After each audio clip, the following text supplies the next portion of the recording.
Here in Washington, the Republican strategist James Norton and White House columnist at The Hill, Niall Stanage, is with me. Hello to you, gentlemen. Thank you for joining us. These two leaders will be getting together. First of all, to you, if I may, how important is it for Mrs May, in your opinion, to be the first world leader to meet the President?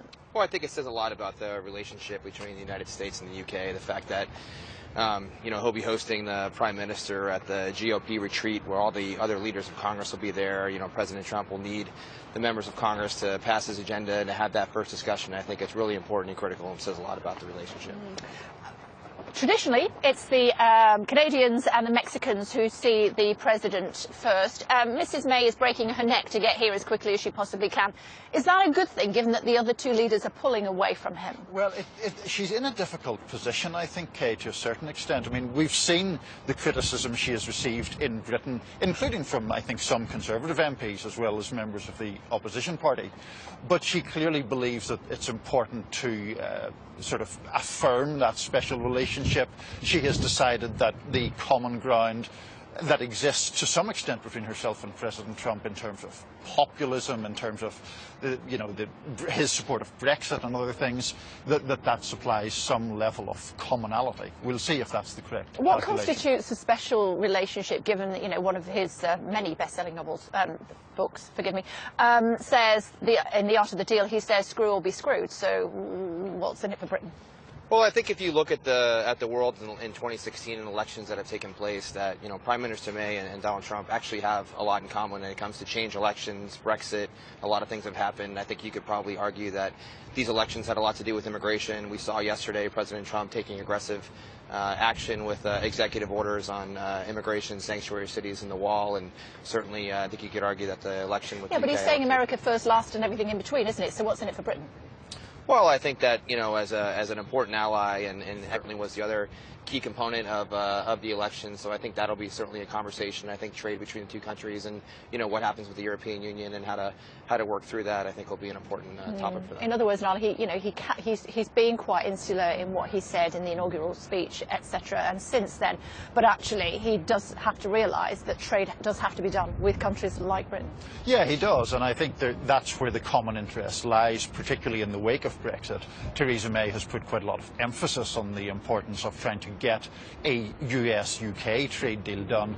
There's a lot of debate about just how consequential that would be, but I think from both her perspective and from Donald Trump's perspective, there's interest in that trade deal, and he wants to show that he can, in fact, get along with traditional American allies. Okay. And then he says something on ABC in his first television interview since he became president about waterboarding, putting Mrs May in an almost impossible position.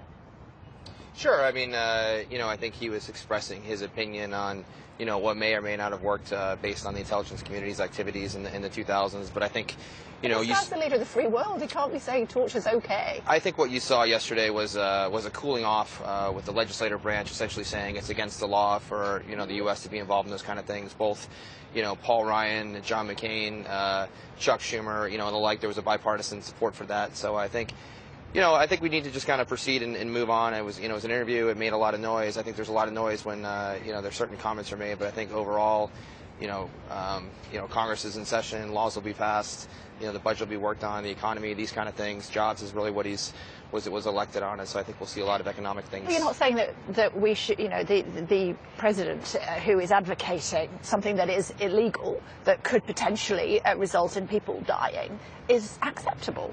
I don't think that he was necessarily advocating for it. I think, ultimately he's going to take the opinions of his, national security team. I think General Mattis and Director Pompeo have both expressed, their desire not to do those type of things. And so I think we're going to see their recommendations kind of rule the day in terms of what happens. I think it was a remarkable statement for President Trump to make. It was something that caused considerable blowback from people like Senator John McCain, who had himself, historically been a prisoner of war in Vietnam. So I think it's clearly another break from the norm, and I think critics of President Trump will see this as yet another effort or comment where he's trying to play a kind of strongman role, and so it will increase nervousness about that, certainly in some quarters. Also, his comments about women. Our own Prime Minister has been asked about that several times on TV programmes in the United Kingdom. I'm sure you're aware of that. 3 million women around the world marched, men as well, and some children marched on Saturday about his comments. Many of them wearing pussycat hats. She's going to have to talk to him about that as well. How do you think he's going to take it? He is a thin-skinned man. Well, I think that, first of all, the marching was terrific. It's a fabric of our country. It's something that, is an important expression that we can do. I think that he, certainly apologized for the remarks during the campaign. He ultimately won the election based on economics. But then he criticised people marching on Saturday, didn't he? I think that the majority of the country appreciate and accept that that's part of this. What makes this nation great is the fact that you can march the day after an inauguration, you can express yourselves, and you can have these types of things. And so, will it come up with the Prime Minister and the President? It's possible that she does express some private opinions to him, but I think ultimately they're going to have to figure out ways, as Niles was saying, about trade and economics and defense and those type of things. Terrorism is obviously a big issue. And NATO.